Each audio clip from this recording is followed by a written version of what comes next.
I did a gig in Houston, Texas, which is, I'm from Angleton, Texas, by the way, but I did a gig in Houston, Texas, and there was a guy by the name of Dave Marcellin, and Dave Marcellin was like the father of the kind of the Houston music scene in terms of he owned the nicest club, I guess, you know, that everybody came to in Houston, and you know, here comes this little, you know, stocky kind of cat with the high-pitched voice and saying, you know, hey, can I play? And he was like, yeah, man, come play. And a few months later, he actually got in contact with a friend of mine and asked me to come and play in his band. And so, of course, you know, I was elated. It's Dave Marcellin. So, you know, when you're on a bandstand with somebody who's super creative and amazing as Dave, you know, they just want the music to be right.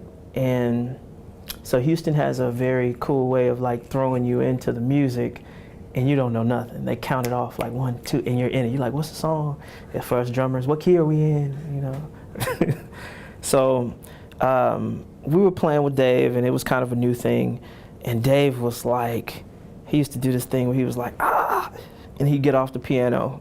And one night he came and he turned my friend's bass down, and he came over and fussed at me. He was like, oh, stop playing so loud and stop. And so I'm like, okay, cool. And I'm playing with brushes and, you know, stirring it up. So about 20 minutes later, same thing occurs. And the reason I say this is a game-changing moment for me is because Dave, after that gig, naturally you're upset. And my friend was upset, and we were asking each other like, hey, you gonna do this gig next week? And we're like, nah, we're not gonna do it. All right, so next Wednesday rolls around, gig comes up. My friend calls me, he's like, hey, you gonna do the gig? I'm like, yeah, I'm gonna do the gig. And we both laugh, we need the money. So we go, and I said, yeah, I'm gonna do the gig, but I had it stuck in my head that I was gonna do the gig my way to kind of shortchange Dave for being upset with him, because we were playing extra quiet and he was still fussing at us. So I bring a hi-hat, a snare drum, a kick drum, and a ride cymbal. No toms, no. And the first part of the gig, all I played was hi-hat, a snare drum, and kick. Well, turns out Dave was having a really good night, and so was Anthony, and so was I.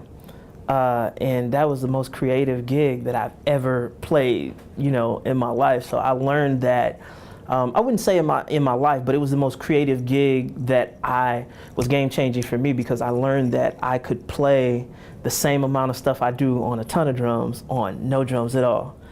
So I got creative, and I was like, all right, I'm gonna take away the hi-hat now and play a snare drum and a bass drum gig. Then it was like a gig with no hi-hat and a ride cymbal and a snare drum, and then a gig with just a snare drum and a hi-hat, and you know, that was my big buzz moment, you know. So on every gig that I do now, when I started adding pieces back into the mix, I started thinking about that moment.